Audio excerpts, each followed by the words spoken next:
Hey guys, welcome to Techies Guru. Today we'll be learning how to check processing orders in Temu, and now let's dive right in. Now to check processing orders in Temu, first open up your Temu app on your phone.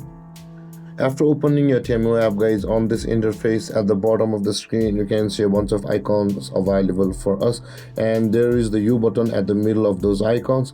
Tap on the U button at the bottom middle of the screen, and you'll land on this interface where you can see the orders option available for us.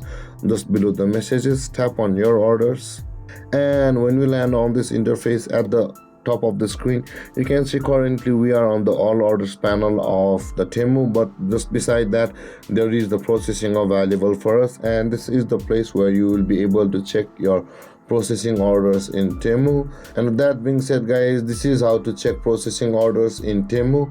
And if you have any confusions or questions regarding the topic, feel free to comment in the comment section below, and don't forget to like, subscribe and hit that bell icon for more videos. Thank you for watching, guys. Peace.